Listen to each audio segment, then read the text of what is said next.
Good morning, everyone. We'll just start. I think people are joining in, but they can join in as we are live. Okay. Thank you for being here today. First of all, the topic of our workshop today is toxic individualism, or from toxic individualism to a healthy self. Right? We are going to explore what toxic individualism is, how it shows up in our lives, our relationships, and more importantly, how we can shift toward building a healthier, more balanced sense of self. This session isn't just about theory, it's about reflection, some practical strategies you can take away. So I invite you to stay open, curious, and interactive throughout. By the end of this workshop, my hope is that you'll walk away with a deeper understanding of yourself and a few tools that can help you move towards a healthier version of individuality.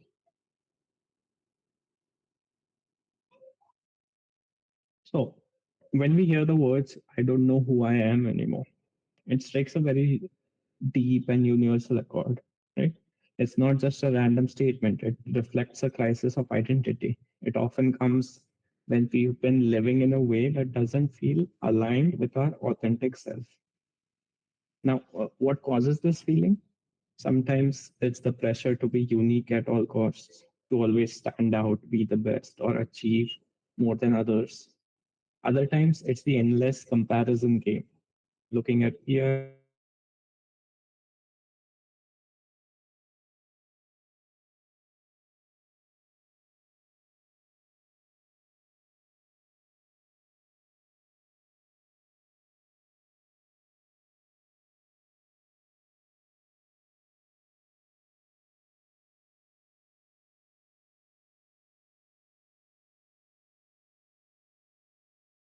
feeling is often okay. So let's begin. So, one of the most common places where toxic individualism and identity loss show up is in our relationships. It's not unusual to hear someone ask, have I lost myself in my relationship? Relationships are supposed to be spaces of growth, love, and mutual support. But sometimes, in trying to please, adapt, or maintain harmony, people start slowly losing touch with their own needs, preferences, and individuality. Let's break this down into two reflection questions, right? The first one is, do you notice a change in your habits and preferences? Think about the music you listen to, the food you enjoy, the way you spend your free time. Have those shifted dramatically to match your partners? Now, some change is natural. After all, relationships involve compromise. But if you've given up things that were once central to your joy or identity, that may be a red flag. For example, someone who loved painting every weekend but stopped entirely because their partner didn't value it. Over time, this can feel like a loss of self. And the second one is, have others noticed a negative change in you during the relationship? Sometimes friends or family may notice things we overlook. Maybe they've said you seem less confident, or you've stopped laughing the way you used to, or you're always anxious now. When outside observers pick up on patterns, it's worth pausing to reflect. This doesn't mean relationships are bad, right? Far from it. It means that in relationships, there's always a balance between we and me. Toxic individualism often pushes us towards me above all else, while unhealthy dependency pushes us into only we, never me. Both extremes can harm our sense of self. So, take a moment and think about this. Has there ever been a relationship, romantic, friendship, or even family where you felt you were losing parts of yourself? And what signs told you that you weren't being your full self anymore? If you're comfortable, I'd love for one or two people to share a brief thought or an incident that comes to mind, because these examples often help the whole group connect more deeply. Right?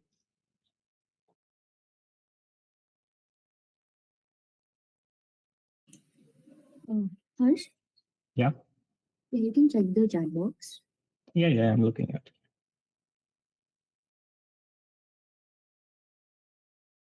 Rajita says I'm doing my daily activities and job properly, but I'm feeling numb. Did someone raise their hand? I assume it was a mistake. No, no, no one raised that. All right. So, Rajita, okay, yeah, Moshe, go ahead. Hi Harsh. Hi. Actually, I want to share some very common thing from my life. Like I stopped wearing clothes that I prefer rather than pleasing the society and my family. That being a good girl, you have to wear in some particular way. Right. Yeah. That is So true. Yeah, you were saying? No, I'm not asking, I'm just sharing. So I started wearing clothes that fit the society, that like my boyfriend, and that everybody feels that this should be the way anybody should dress. If she is a good girl or somebody who is very close to their culture, and Yeah. I slowly I started losing my confidence and all other, like I started developing self doubt and all inferior feeling about me. Right. Like I said on the last slide, sometimes this I don't even know who I am anymore. This comes from external expectations, right? External pressures, what our family, our society, or culture wants from us or expects from us, versus what we truly want for ourselves. So, yeah, that is definitely true. That can lead to a sense of I have lost myself somewhere along the way. Thank you so much for sharing. Yeah, Rajita said I'm doing my daily activities and job properly, but I'm feeling numb.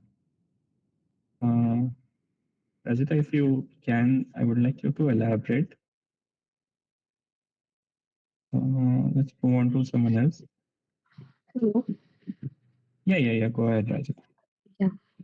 Actually, nowadays I'm not feeling anything. Like I'm just getting up and getting dressed up and then just going to office. I'm doing my office work and then coming back. I was just having food and sleeping. That's it. I mean, it's like a auto mode. I'm just feeling like I'm running on auto mode from the past 2 months because of little hectic work schedule. So even now I'm in my home time, I'm still even not able to, I'm not feeling anything that, I mean, I'm just running on auto mode. That's what my question is. Right. It can be really difficult in times like this when uh, we get so used to and so into our daily schedule and forget about connecting to everything else that makes us us.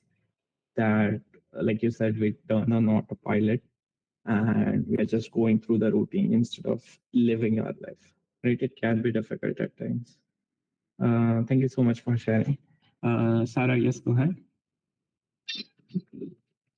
How to connect Yes, back? good afternoon. What my thing is, how to connect again to the real world. Rajita, it's a bit off topic for now. So if the topic comes up in the presentation or in the workshop, we'll tackle it. For now, keep this with you. Yeah. Okay. Go ahead, Sarah.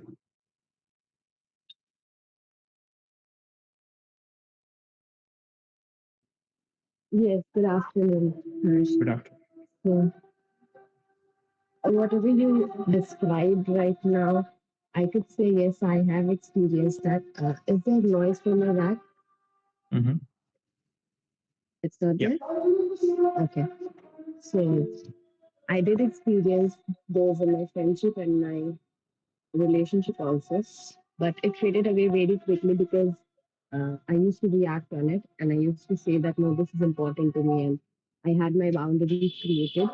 Yes, I Mm-hmm. did accept certain things which I thought that it's more important to them, which if I change, they'll feel like yeah, they're involved.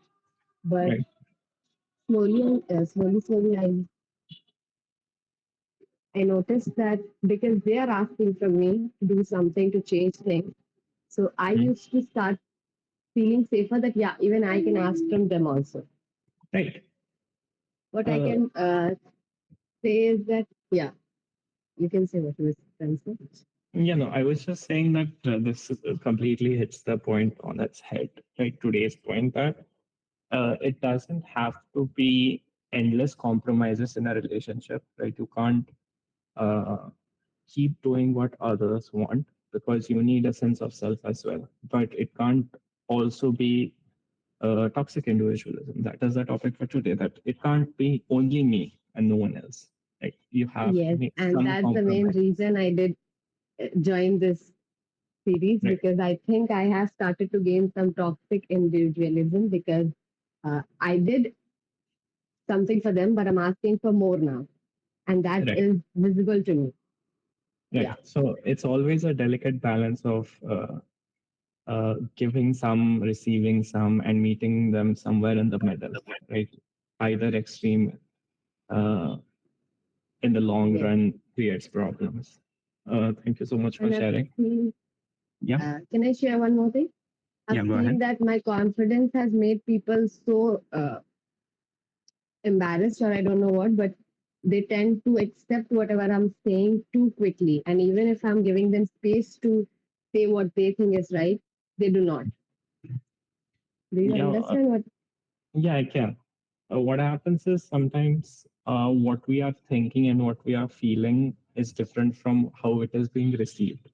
So for you, it might be confidence or assertiveness, but they might Mm-hmm. look at it as a bit imposing or something like that. So there can be a bit of disconnect here. And the way to fix it is to just be more clear in communication and just to like I said, be clear in communication, make it clear that where you stand and how much space you're giving them. And it can be difficult at times, but with space and time, you can definitely make yourself heard in the right way with the hear what you're actually trying to say. Mm-hmm. Thank you. Yeah, no worries. Thank you so much for sharing. Uh, I see Priyanshi has raised her hand. Go ahead, Priyanshi. Good afternoon. Yeah. Told me about toxic division, social expectations. एक line जो थी मुझे किसी ने बोला that I thought you were so simple. Mm-hmm. Human, how can we expect like simplicity? I will not understand.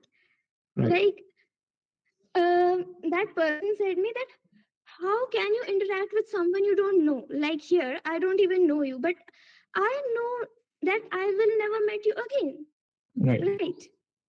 And Okay. that's the reason I can interact with at least I. If you don't have that confidence, that is your problem, right?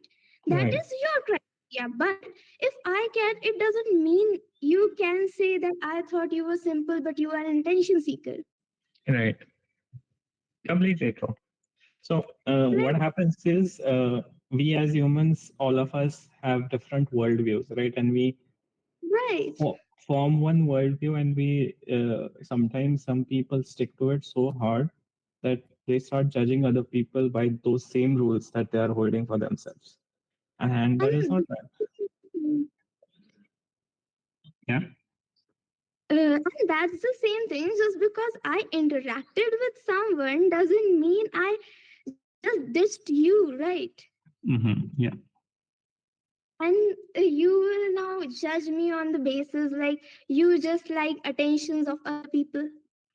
How? Right. Yeah.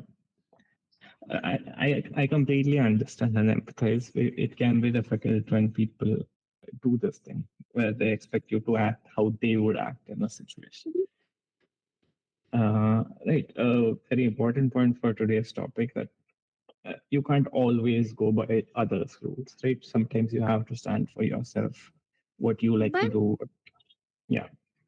the difficult thing for me is to understand actually, okay, there can be a concern like safety concern, especially in cyber era. It's okay. I Mhm. understand that you think that it can be dangerous, it can be someone fake, but just because you think that there is a concern, You can't Mhm. say, you can't say no, that you are completely wrong. Yes, I have, I shouldn't have indulged, but uh, just because then you are saying you are imperfect, you are wrong, you are attention seeker, how Mhm. does that comes in that criteria? Like, continuously you are blaming the other person.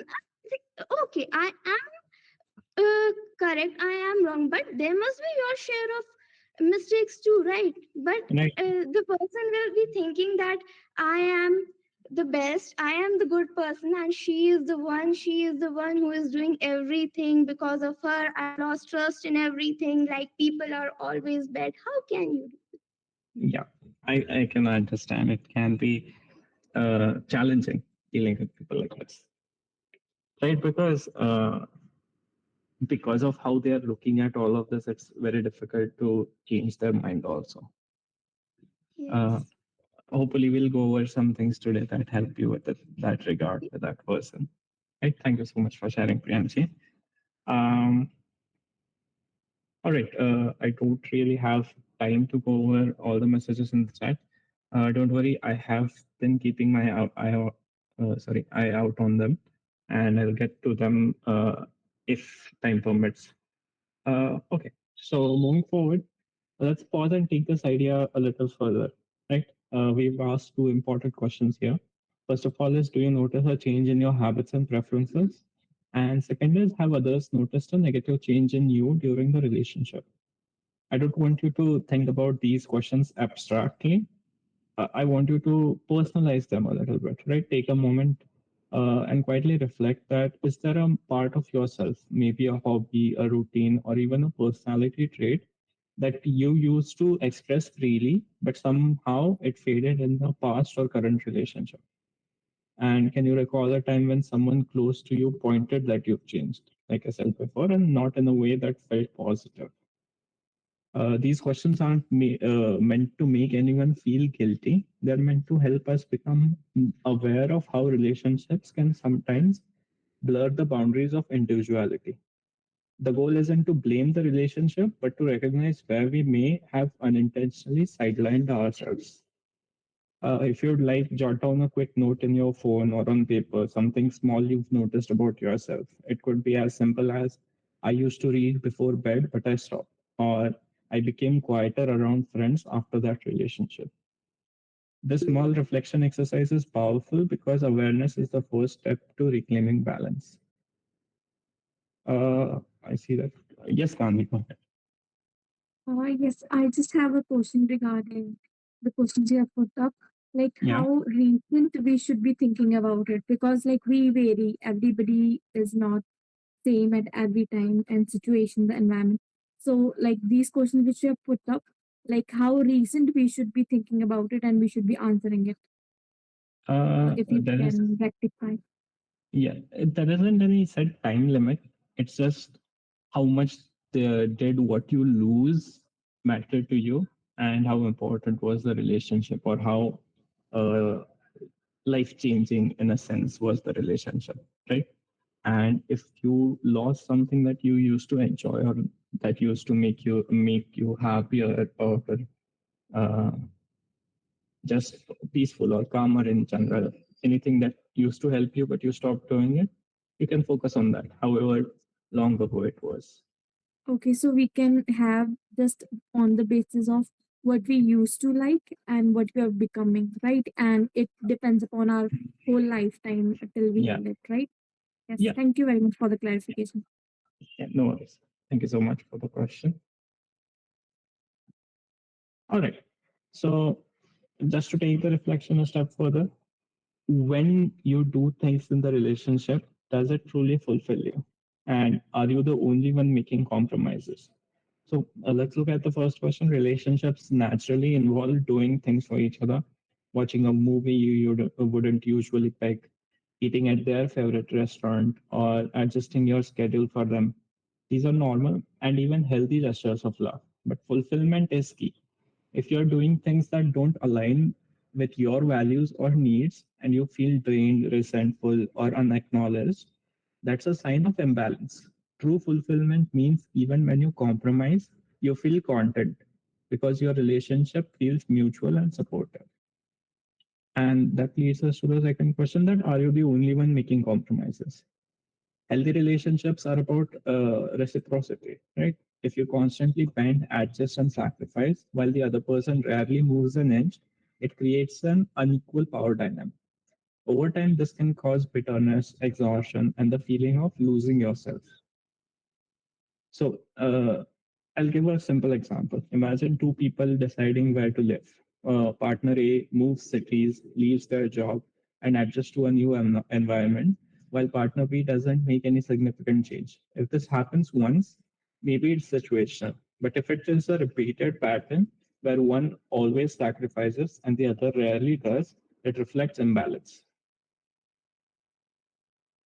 The thing to remember here is that compromise should not feel like erasure. It should feel like teamwork. If only one person is carrying the weight, the relationship becomes less of a partnership and more of a burden.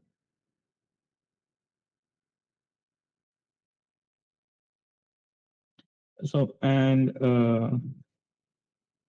this is the last prompt or question that you should ask yourself at like at this section of the presentation. That do you always ask your partner what they think before making up your mind? Right? Sounds harmless at first. After all, it's natural to consult people we trust, especially those closest to us. But there's a subtle difference between consulting for support and depending on them for permission. Healthy consultation looks like I value your opinion, but I'll make the final choice that feels right to me. And unhealthy dependence looks like I can't decide unless you approve because my confidence rests in your hands. When someone constantly defers their decisions, big or small, to their partner, it can signal a loss of personal agency. Over time, you might start doubting your own judgment or feel anxious about acting independently. So, up to now, we've looked at how people can lose themselves in relationships. But let's take a step back and ask, what exactly is toxic individualism? At its core, individualism isn't bad. In fact, it can be healthy. It's about valuing independence, personal freedom, and self expression. But when it turns toxic, it becomes distorted. Toxic individualism is the belief that I must prioritize myself at all costs, even if it harms my relationships or community. Or I am valuable only if I stand out, outperform others, or never need help, which can be boiled down to basically connection compromise or vulnerability equals weakness. Right? This mindset encourages hyper competition, isolation, and a kind of self centeredness that erodes our trust of belonging. Instead of celebrating individuality, it breeds loneliness, comparison, and also sometimes an inability to work together. Think about it this way: healthy individualism says, I am me and I respect you too. And toxic individualism says, only I matter, you're secondary. So, this quote here says, the only person you should ever fear losing in a relationship is you, yourself. Right? It's powerful because it flips the usual way we think about relationships. Often people fear losing their partner, worrying about rejection, breakups, or abandonment. But what we rarely think about is, what if in holding on to someone else, I lose myself in the process? A relationship that costs you your identity, your boundaries, or your self respect isn't truly a healthy relationship. So, when you erase your own needs out of fear of losing someone, you've already lost something much deeper, your authentic self. And once you lose yourself, even if the relationship survives, you don't thrive, right? Right. So, this is a really important question, I feel.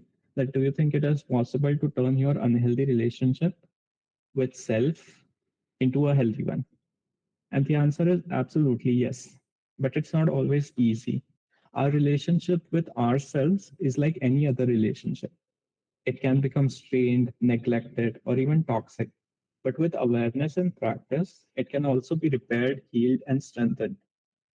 Let's think about what makes a relationship healthy: trust, respect, communication, compassion. Now apply those same principles to yourself. So, trusting yourself would look like believing in your own decisions and instincts. Respect will look like valuing your time, boundaries, and needs. Communication, that listening to your inner voice instead of suppressing it. And offering yourself kindness instead of constant criticism can be compassion, right? If you're in an unhealthy relationship with yourself, it often looks like constant negative talk, like I'm not enough, I always fail, or ignoring your own needs because you prioritize everyone else's. It can also look like setting unrealistic expectations and punishing yourself when you can't meet them. But here's the hopeful part. Just like repairing a relationship with a friend, it starts with small steps: noticing the patterns, forgiving past mistakes, and choosing daily acts of care. So now let's do a quick self check. On the slide, you'll see three areas to reflect on. I'd like you to rate yourself on a scale from 0 to 5, where 0 means not at all true for me, and 5 means very true or happens often. Right? The three areas are: first, getting easily influenced by my partner. Second is seeking my partner's approval for certain things. And the third is not able to make decisions on my own. So this isn't a test. There are no right or wrong answer. It's simply about becoming aware of where you currently stand. So take a moment now and mentally or on a piece of paper, give yourself a score for each of the three. You can write them down, obviously. You can also put it in the chat. So for Mosham, it is 544. So really high scores.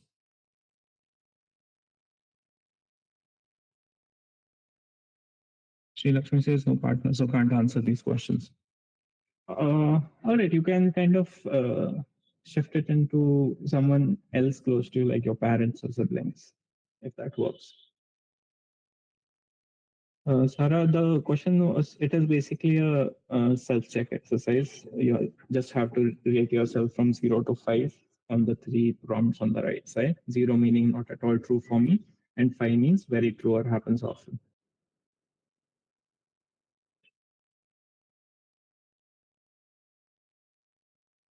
Right, so I'm seeing a lot of responses. I see 1555 from Shushma. Aditi says 222. Largely Mishra says 4.534. Sarah says 144. Rani says 553. So uh, now that you've done that, think about which of these three feels like your biggest challenge right now. For example, maybe you're generally independent, but find yourself constantly seeking approval in one area of life, like career decisions. Or maybe decision making feels difficult across the board. This small rating exercise gives us a snapshot of how much our sense of self might be influenced by relationships. And the awareness you gain here will help connect the dots as we continue exploring how toxic individualism affects our identity. So keep these scores for uh, your own review of yourself, right? In a sense.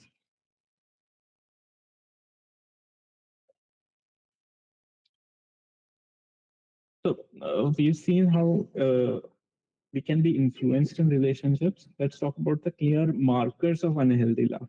Uh, on the first slide, I have three signs we often overlook. First is you sacrifice your own happiness. Like we talked about, in a healthy relationship, compromise is natural. But when compromise turns to constant sacrifice, when you're giving up your joy, passions, or dreams just to keep the relationship afloat, that's unhealthy. Love should not come at the cost of your well being. The second one is you're afraid to speak up. One of the strongest markers of unhealthy love is silence. If you feel you must hide your thoughts, avoid conflict at all costs, or tiptoe around your parents, not sorry, not parents, partners' reactions, it signals an imbalance of power. Love should be a safe space for honesty, not fear. And the third one is your opinions are no longer your own. This is subtle but very dangerous. It's when you start to notice that your beliefs, preferences, or choices don't sound like you anymore. Maybe you say things because your partner would approve, or you stop voicing what you actually feel. Over time, this erodes your identity. I have an example here. So imagine someone who loves traveling, but their partner dislikes it. At first, they compromise on a few trips. Soon, they stop suggesting travel altogether, convincing themselves, maybe I don't like it as much as I thought. But deep down, it's not true. They've simply reshaped their identity to avoid conflict. So when these three signs, sacrifice, silence, and loss of self, become pattern, it's no longer love, but control or dependency. Another red flag in relationships is when your individual identity begins to fade away completely. When closeness and shared identity are natural in intimacy, it becomes unhealthy when your personal opinions, preferences, or even decision making no longer carry weight. So, we've already talked about some of them on the previous slide, but regarding the second point, while we quote unquote we language is healthy in certain contexts, shared plans or team effort, replacing I completely with we can mean you've lost touch with your individuality. So true love should respect both individuality and togetherness. Your I should feel safe within the we, right? Okay. So when we talk about losing our sense of self in a relationship, it usually comes down to two main issues. The first is lack of boundaries. When we don't set clear boundaries, we slowly start merging into the other person's wants, needs, and expectations, while our own identity gets blurred. It may feel easier in the short term to avoid conflict by saying yes to everything, but over time, we stop recognizing what we truly want for ourselves. And the second factor is low self esteem. When we don't feel secure or confident in who we are, we start relying on our partner to define our worth. Their approval becomes the measure of our value. This creates a dependency that makes it very hard to maintain individuality in the relationship. So, losing a sense of self is not about love being inherently bad, it's about these two underlying patterns that gradually erode our individuality. Now, I have two more. One of the biggest reason we lose our sense of self in a relationship is codependency. Right? In a codependent dynamic, we begin to organize our entire identity around the other person. Their moods, needs, and opinions take priority, while our own needs become secondary or even invisible. It often feels like if they are okay, I am okay. But over time, this creates an imbalance where we forget who we are outside the relationship. And the second factor is fear of abandonment. When this fear runs deep, we start adjusting ourselves constantly to avoid rejection. We might change our opinions, silence our needs, or even compromise our values, all in the hope of being accepted and not left behind. While it may reduce anxiety in the short term, it slowly chips away at authenticity and self expression. Now, I want to introduce you guys a really helpful framework that can make us more aware of what might be depleting us in a relationship. I call I've read this somewhere. It's called the drain model. Think of it this way: sometimes it's not the whole relationship that feels unhealthy, but certain patterns within it that slowly drain our energy, confidence, and sense of self. If we don't notice these trains, we can end up exhausted, resentful, or even questioning our worth. So, over the next few slides, we'll break down the DRAIN acronym, each letter standing for a different kind of thing that you need to focus on. Just give me a second.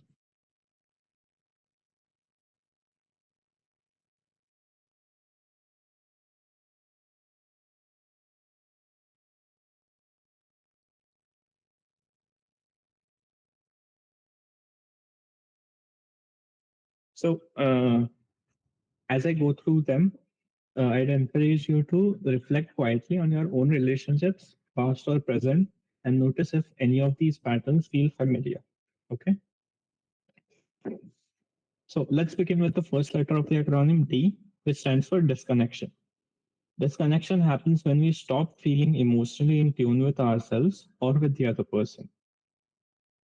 It might look like not sharing how you really feel, avoiding difficult conversations, or simply drifting apart over time. Sometimes you can even feel lonely within a relationship because you are not being truly seen or heard. The danger here is that when disconnection sets in, we often start to compromise our needs just to keep the relationship going. Instead of voicing what we want or how we feel, we silence ourselves. Over time, this can lead to losing a sense of who we are. So, have you ever been in a situation where you're physically present with someone, but emotionally it feels like there's a wall between you? That's the weight of disconnection, right? Next, the R in drain stands for reactivity. Reactivity is when we are constantly in a state of emotional overdrive, snapping, defending, shutting down, or over explaining, rather than responding calmly and thoughtfully. In reactive patterns, our nervous system is always on high alert. Small disagreements can quickly escalate into big conflicts, and instead of listening to understand, we listen to defend. This doesn't just drain the relationship, it also drains our sense of self. Because when we are reactive, we stop pausing to ask, what do I truly feel? What do I actually need here? Instead, we just act on impulse. For many people, reactivity comes from past wounds, maybe feeling unheard in childhood or being afraid of abandonment. So, in adult relationships, every small trigger feels like a huge threat.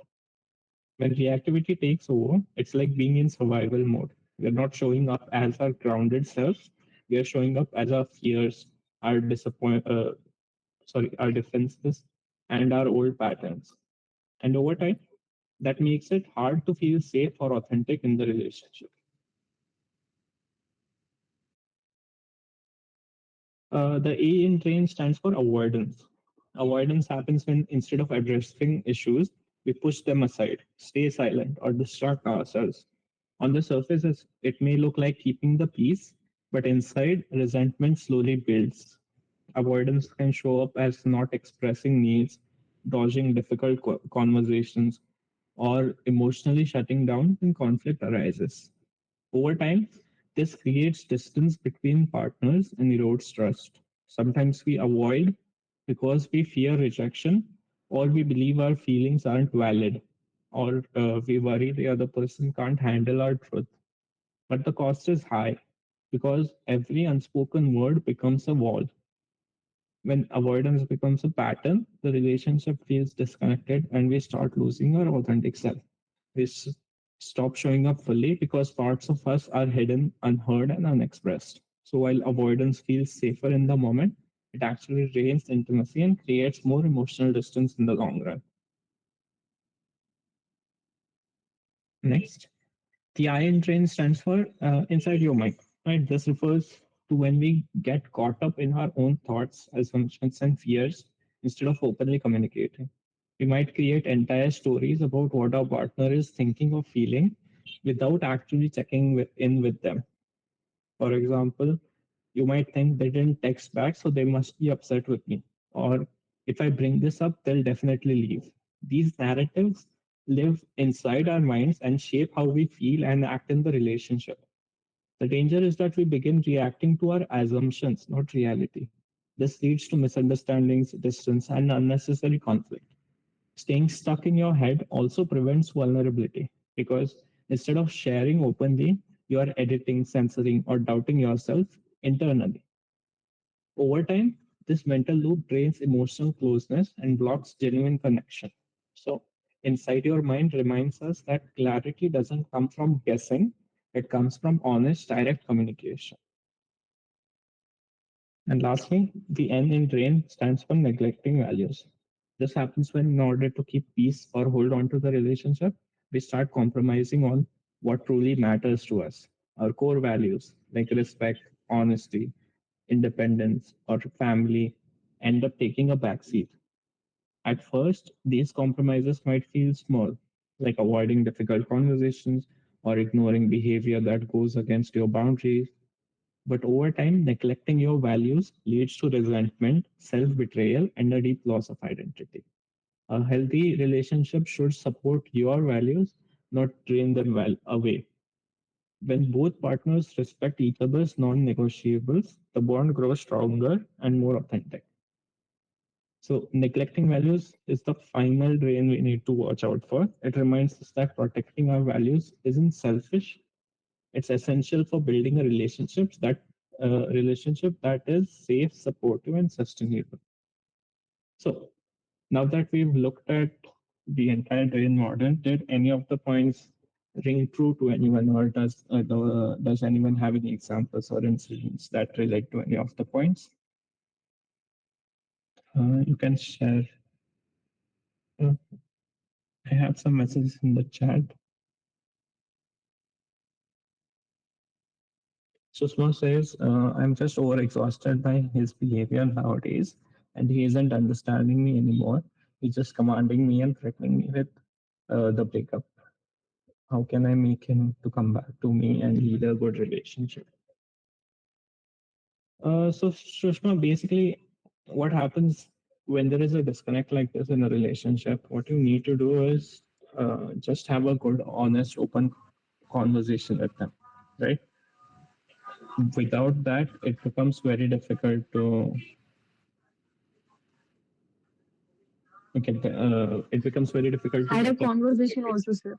Yeah, and Even then, he'll say, like, I don't want to move on, I want to continue with you, but still he hurts me with his behavior a lot. so if the relationship is just hurting you and your partner is not able to uh, come on the same page about what a good, healthy relationship means for either of you, then it just might be time to rethink the relationship, and if it is actually contributing positively to your life. And he's doing MBA over Shillong and he's rooming with the girls over there. And if I say anything, he's just blaming on me. You are not understanding my situation, like those things stuff he'll be saying to me. And So he's telling that I'm being honest and I'm being loyal to you only. But we'll just go there, just friends. He'll name the name of friends.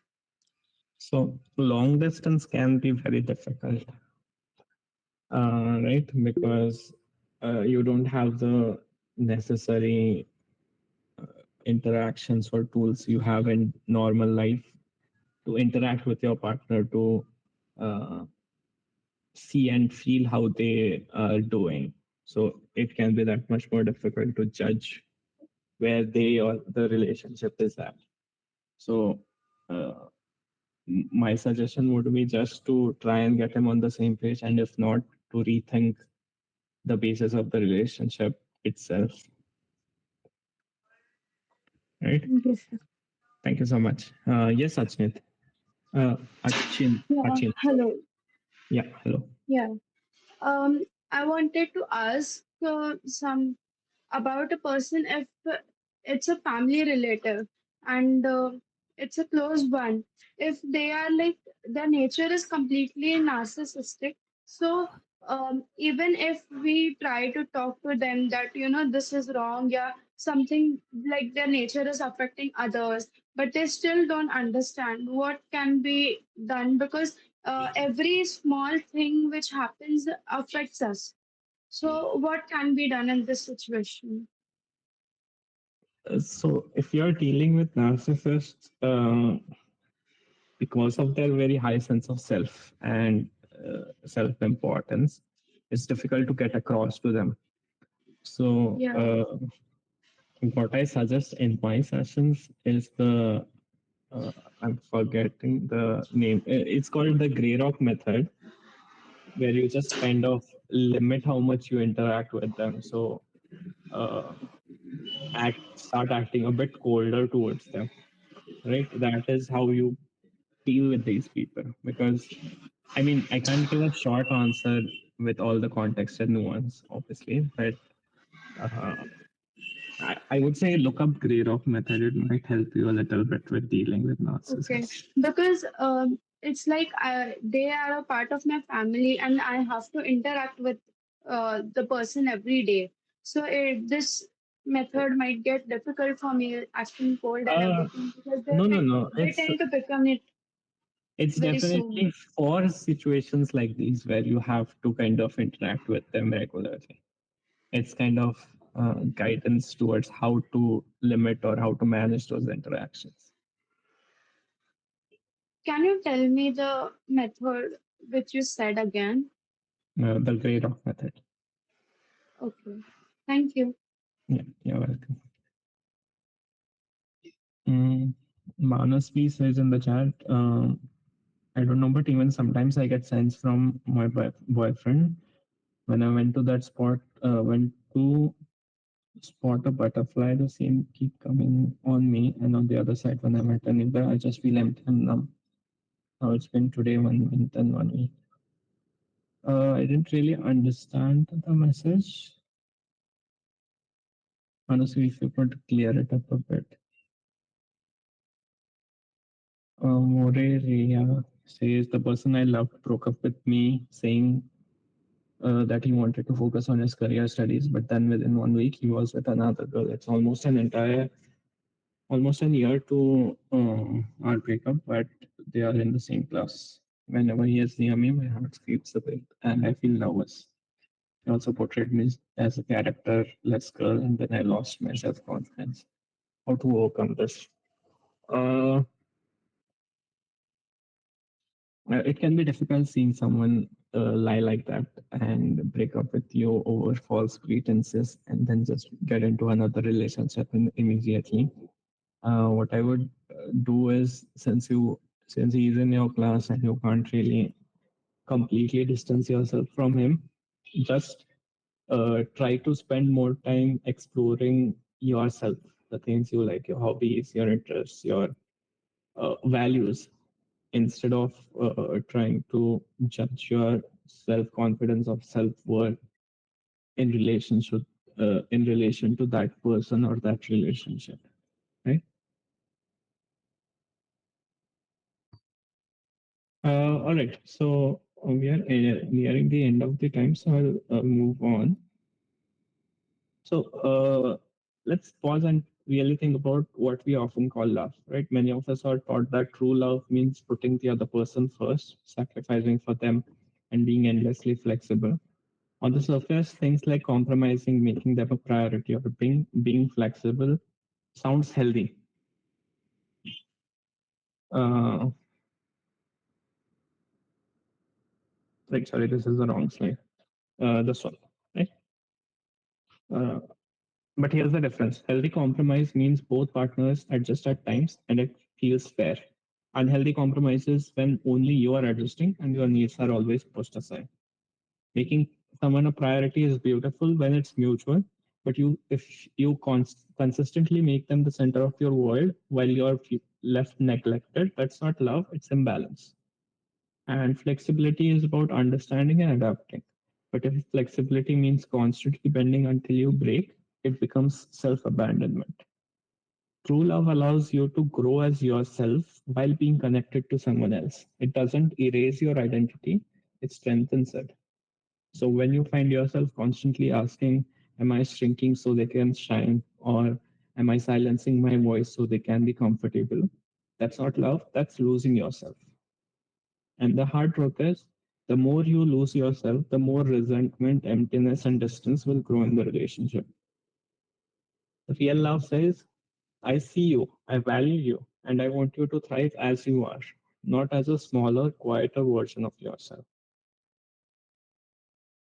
So let's look at two more very common patterns where people confuse love with sacrifice. First is skipping out on things you enjoy. When you stop doing the hobbies, activities, or social gatherings that bring you joy, not because you've outgrown them, but because you think your partner wouldn't like it or approve, that's not love. That's erasing parts of yourself to maintain peace. Over time, this leads to emptiness because you've cut yourself off from the very things that give you energy. And the second is silencing yourself. We've talked about this already, but sometimes in the name of keeping the relationship, People hold back their true feelings, opinions, or needs. They don't share what's on their mind out of fear of conflict or rejection. Like we've discussed already, while silence may keep things calm in the short term, it slowly eats away at your self worth. Love is supposed to be a space where your voice matters. Just remember that love should expand you, not diminish you. If you find yourself abandoning joy or muting your own voice, it's a red flag. That isn't love, it's self abandonment disguised as love. So, I have an interesting thing here called partner pleasing irony. Often, when a partner behaves rudely, dismisses us, or crosses a line, we hesitate to set boundaries. Instead of speaking up, we stay quiet. Why? Because deep down, we are afraid that if we do, we'll across as rude, demanding, or even unloving.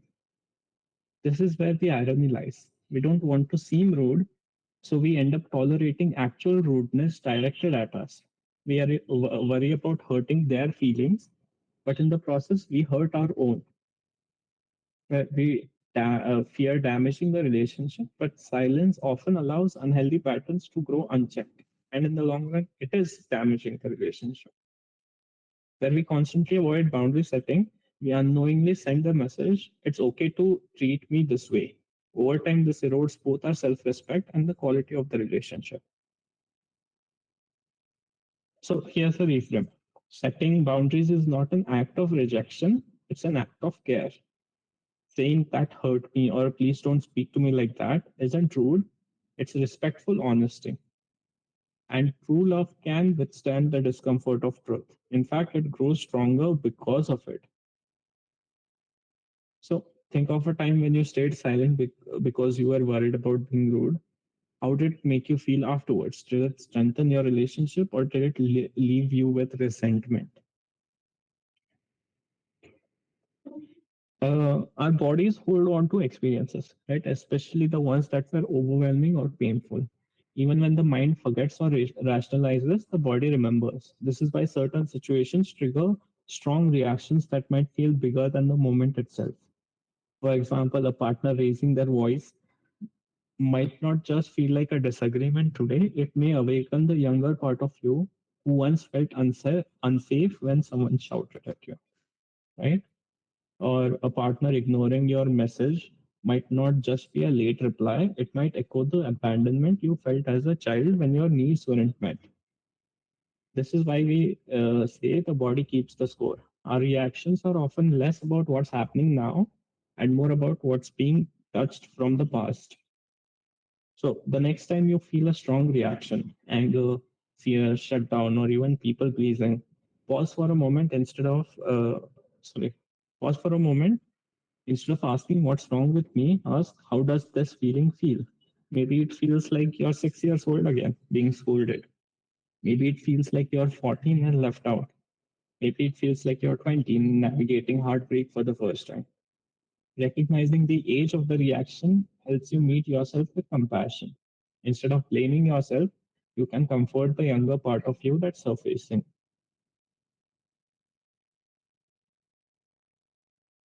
So, empathy is a beautiful strength. It allows us to feel into another person's experience, to connect, and to build intimacy. But empathy without boundaries can slowly drain us, leaving us resentful, anxious, or even lost in someone else's emotions. When we don't set limits on how much we absorb, we can carry others' pain as if it were our own, blurring the line between support and self neglect.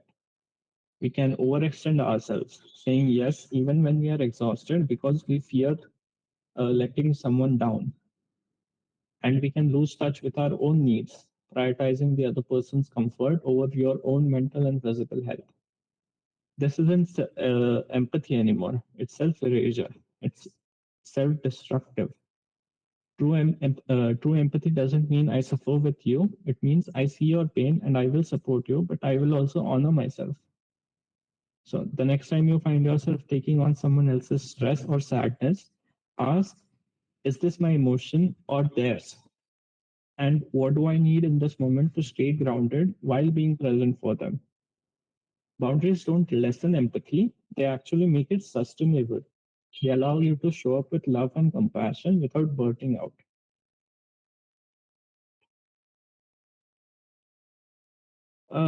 In relationships, workplaces, and even family systems, it's easy to lose track of who we are amidst the constant pool of expectations, responsibilities, and emotional demands. Maintaining a strong sense of self isn't about being selfish or distant, it's about staying rooted in your identity, values, and needs while still being connected to others. Why does it matter? Because without a sense of self, we may adapt so much to others that we begin to feel invisible or hollow. A blurred identity can make us vulnerable to manipulation, burnout, or unhealthy dependency. And a grounded sense of self strengthens resilience, clarity, and authenticity in all relationships. So, some core questions to reflect on: what do I value most in life, and am I living by it? Where do I notice myself bending too much to please others? And do I give myself permission to have needs, opinions, and limits?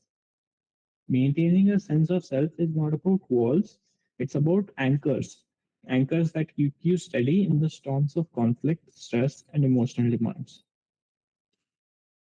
So, this section of the workshop will basically explore practices and reflections that help you preserve your individuality while still nurturing healthy and meaningful connections. The first technique or suggestion is setting boundaries. Like I said, boundaries are not walls to keep people out, they are guidelines that define where you end and where others begin. They are the invisible lines that protect your emotional well being, time, energy, while also clarifying how others can best connect with you. Boundaries matter because they prevent emotional exhaustion and resentment. They communicate respect for yourself and others, and they create safer, healthier, and more balanced relationships. There are different types of boundaries. The four main types are: first is physical, respecting personal space, touch, rest. Second one is emotional, or protecting your feelings, not over absorbing others' pain. The third one is time and energy, knowing when to say no or when you need a pause. And the last is relational, deciding what level of intimacy, availability, or disclosure feels right. So, some practical ways to set boundaries.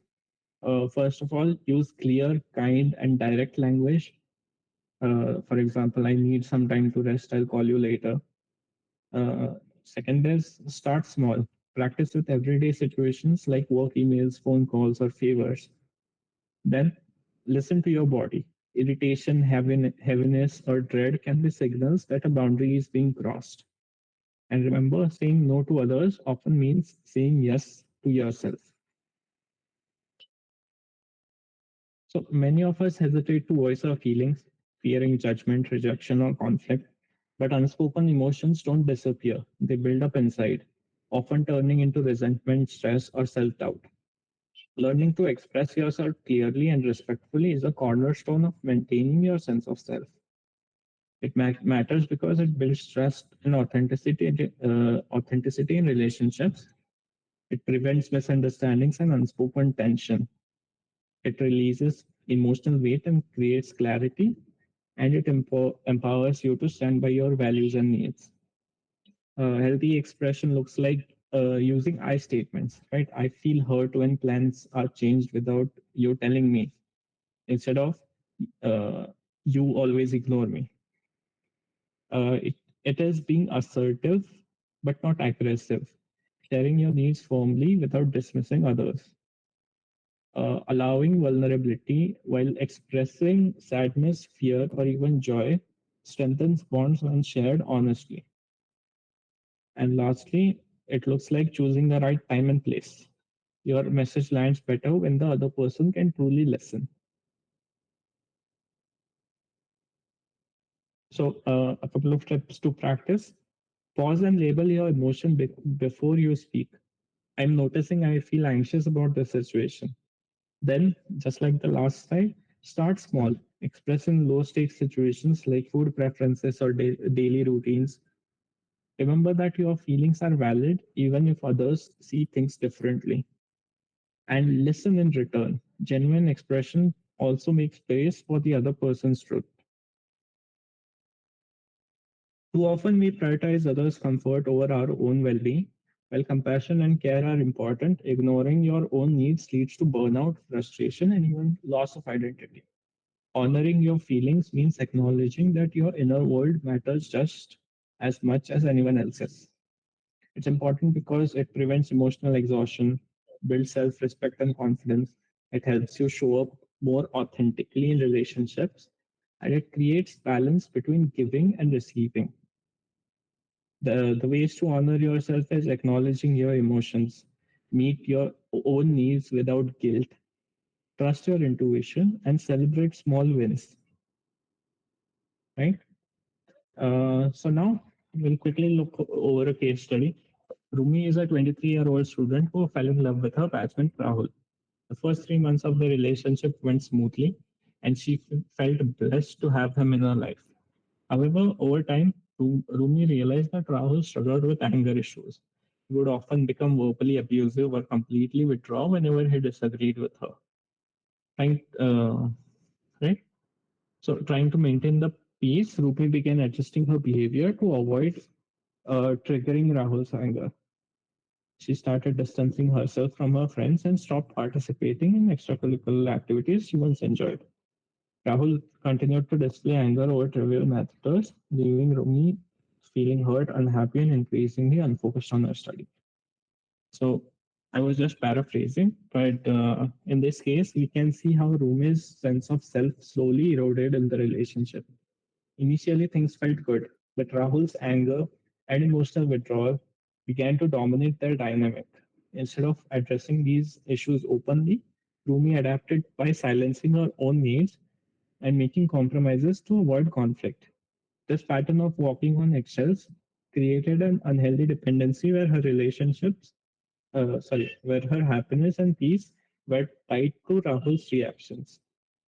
Over time, she gave up her friendships, her interests, and even her academic focus, showing how easy it is to lose oneself when boundaries are not set and when one partner's emotions overshadow the other's well being. This case highlights how emotional abuse doesn't always appear dramatic at first, but its cumulative effect can leave someone feeling isolated, powerless, and disconnected from their own identity.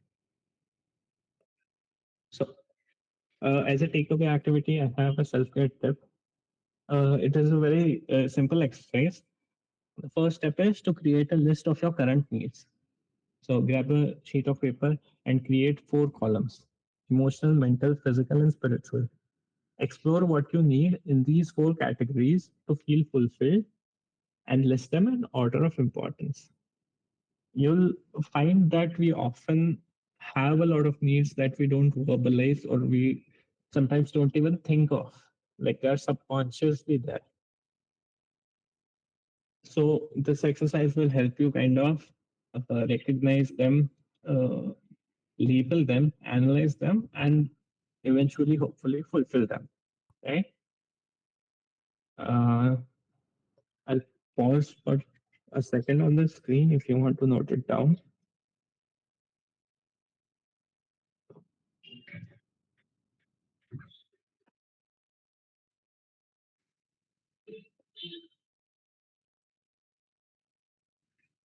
All right, I hope everyone has got it. So that is the end of the presentation today. Thank you so much, everyone, for being here, being a very attentive and interactive audience. Hopefully, this presentation gave you some understanding of how to differentiate between toxic individualism, and completely losing yourself in a relationship. Right? Both extremes are bad. We have to meet ourselves somewhere in the middle. And hopefully, some of the tips will help you in your life and your relationships. If you have any questions, any doubts after the presentation, you can reach out to me or Apeksha at any time. You can find her numbers on the WhatsApp group. And that is it for today. Thank you, everyone, for joining.